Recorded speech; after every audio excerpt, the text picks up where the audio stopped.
Snow White. Once upon a time in a kingdom very far away, there lived in a king and a queen. The king was handsome and kind. Everybody loved him. But the real ruler of the kingdom was his wife, the queen. Before she became queen, she worked in castle kitchen. She was very poor, but she was also very beautiful and funny and very good at Scrabble. So the king fell in love with her and married her. The king loved the queen very much, but the queen was always afraid that the king would meet someone more beautiful. Luckily, the queen had a magic mirror. The mirror saw everything and knew everything. Every day the queen looked at herself in the mirror and asked, "Magic mirror on the wall, who is the most beautiful of all?" And the mirror replied, "You are my queen. You are the most beautiful woman in the whole world." The queen was happy. She knew there was nobody in the world as beautiful as her. But one day everything changed. The queen stood in front of the mirror and asked the usual question, "Magic mirror on the wall, who is the most beautiful of all?" And the mirror replied, "You are very beautiful, my queen, but the most beautiful woman in the world is Snow White." The queen was shocked. Who is this Snow White?" she asked the mirror. "Snow White works in the castle kitchen. She has hair as black as night, lips are as red as roses, and skin as white as snow. As of 8 a.m. this morning, she is a wee bit more beautiful than you." "Arg!" yelled the queen. The stamped her feet. She pulled her hair. Then she sat down and sobbed. "I will lose everything." The queen was afraid, and that fear turned her heart cold and hard. She called a trusted hunter to her room. "Find the girl, Snow White," she ordered. "Take her far away. Take her deep into the woods." And then the queen looked deep into the hunter's eyes. She must never come back. The hunter found Snow White and took her into the forest. When they reached the deepest, darkest part of the forest, the hunter stopped. "Go," he whispered. "Run fast and far and don't ever go home." Snow White watched the hunter disappear. "Well, I can't go home now," she muttered. She looked around the dark and slim forest. It started to rain, but I can't stay here either. "Oh, wait, let's go." Snow White ran and ran. She ran across a stream, uphill and down into a dark valley. She ran all morning. By midday, her pale skin and rosy cheeks were covered in mud and scratches. By early afternoon, her long black hair was full of sticks and leaves. By night, she was not beautiful anymore. She was faint, hungry, and shivering with cold. But then Snow White smiled with smoke in the air. She flew with the smile and found cottage in the woods. Day was warm, golden glow from the windows. She knocked on the door. "Hello," she called out. "Is anyone home?" There was no answer. She pushed the door. Inside the cottage were 17 beds, 17 chairs under roaring fire. A big table was covered with dirty dishes. Snow White was very hungry and thirsty. She found some bread and ate the whole loaf. She found some milk and drank the whole bottle.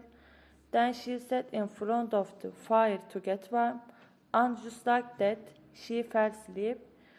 When she woke up, there were 7 dwarfs standing around her. Snow White rubbed her eyes. "Who are you?" she said. "This is our house," said one dwarf angrily. "Who are you?" "Shh, you'll scare her," said another. She is a giant. She scares me, said yet another. Can I stay with you? asked Snow White. It seems I can't go home. The dwarfs whispered amongst themselves. Okay, they agreed, but only if you help us wash the dishes. We hate washing dishes. It's a deal, said Snow White, and so Snow White found a new home with the 7 dwarfs.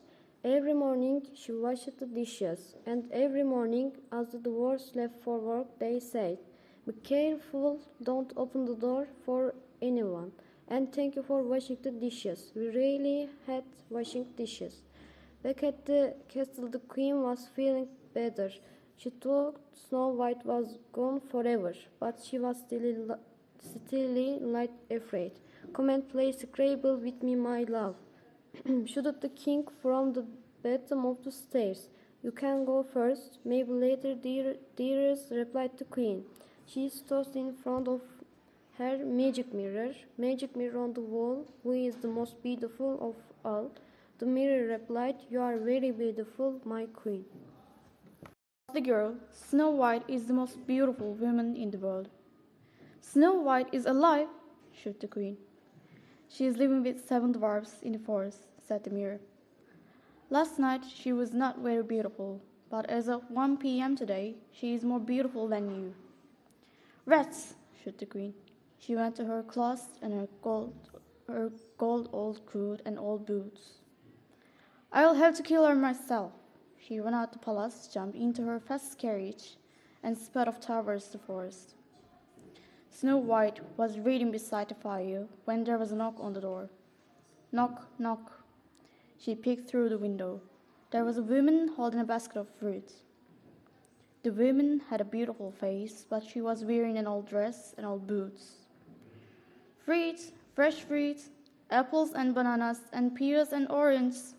"Oh, I want some fruit," thought Snow White. The woman saw Snow White through the window.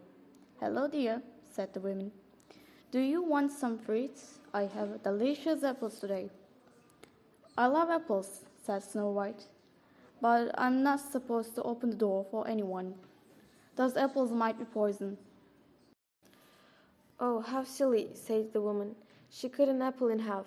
"Here, you can taste the half, and I will eat the other half. That way you know it's not poisoned."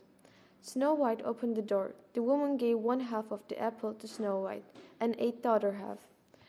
When Snow White saw the woman eating the juicy apple, her mouth watered. She couldn't stop herself. She took a big bite of the apple. Almost immediately, Snow White fell to the ground. The apple was poisoned, but only 1/2. The queen sighed relief.